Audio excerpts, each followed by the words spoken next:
আসসালামু আলাইকুম। এই ভিডিওতে দেখাবো সিম কার্ড ছাড়া কিভাবে বিকাশ অ্যাপস ব্যবহার করবেন। ধরেন আপনার মোবাইল ফোন থেকে সিম কার্ডটি খুলে ফেলেছেন, তারপরও আপনি বিকাশ অ্যাপসের মাধ্যমে টাকা পয়সা লেনদেন করতে পারবেন। তো এই কাজটা কিভাবে করতে হবে এটা আমি আপনাদেরকে এই ভিডিওতে প্রমাণ সহকারে দেখিয়ে দেব। তো আপনারা অবশ্যই সম্পূর্ণ ভিডিওটি মনোযোগ সহকারে দেখবেন। তার আগে বলে রাখি, আপনি যদি আমার চ্যানেলটি এখনও সাবস্ক্রাইব করে না থাকেন তাহলে এখনই চ্যানেলটি সাবস্ক্রাইব করে বেল আইকনে প্রেস করে রাখুন। আর যে কোনো প্রয়োজনে আমাকে অবশ্যই মেসেঞ্জারে গিয়ে ইনবক্স করবেন। হ্যালো ভিউয়ার্স, এখানে দেখেন আমার মোবাইল ফোনের মধ্যে দুইটা সিম কার্ড লাগানো রয়েছে। একটা হচ্ছে বাংলালিংক আর একটা হচ্ছে রবি সিম কার্ড। আর আমার বিকাশ অ্যাকাউন্টটা মূলত খোলা রয়েছে আমার রবি সিমে। তো এখানে আমার রবি সিমের লাস্ট তিনটা সংখ্যা হচ্ছে 143। তো এই সিম কার্ডটি আমার মোবাইল ফোন থেকে খুলে বিকাশ অ্যাপসটি কীভাবে ব্যবহার করতে হয় এটা আমি আপনাদেরকে এখন প্রমাণ সহকারে দেখাবো। তো প্রথমে আপনি বিকাশ অ্যাপে চলে আসবেন, আর অবশ্যই আপনার বিকাশ অ্যাপসটি প্লে স্টোর থেকে আপডেট করে নেবেন। তো দেখেন এটা হচ্ছে আমার রবি নাম্বার এবং এই নাম্বার দিয়ে মূলত আমার বিকাশ অ্যাকাউন্টটি খোলা রয়েছে।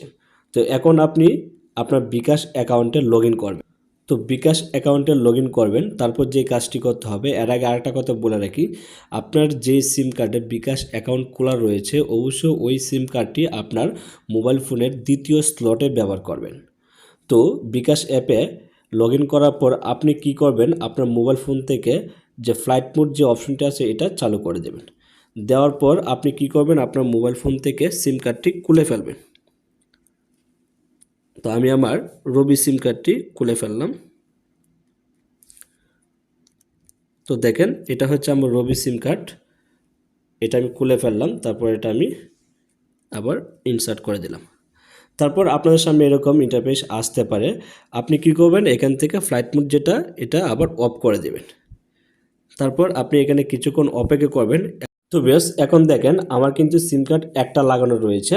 আমি আমার রবি সিম কার্ডটা খুলে ফেলছি, কিন্তু বিকাশ অ্যাকাউন্ট কিন্তু টিকি রয়েছে। আপনারা দেখেন এখন কিন্তু আমি আমার বিকাশ অ্যাপে প্রবেশ করতে পারতেছি। এখন চাইলে আমি আমার বিকাশ অ্যাপের মাধ্যমে টাকা পয়সা লেনদেন করতে পারবো। আমি সেটিংস থেকে আপনাদেরকে প্রমাণ সহকারে দেখাই যে আমি আমার রবি সিমটা এখান থেকে খুলে ফেলছি। তো এখানে দেখেন শুধুমাত্র আমার বাংলালিংক যে সিম কার্ডটা রয়েছে ওইটাই কিন্তু এখানে লাগানো রয়েছে। আমি আমার রবি সিম কার্ডটি দেখেন খুলে ফেলছি। তো সিম কার্ডটি খোলার পরেও কিন্তু আমি আমার বিকাশ অ্যাপটি ব্যবহার করতে পারতেছি।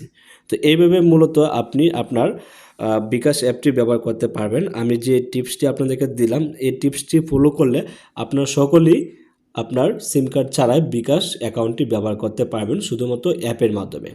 তো এই ছিল আজকের ভিডিও। ভালো থাকবেন, সুস্থ থাকবেন, আবারও দেখা হবে নতুন কোনো ভিডিওতে।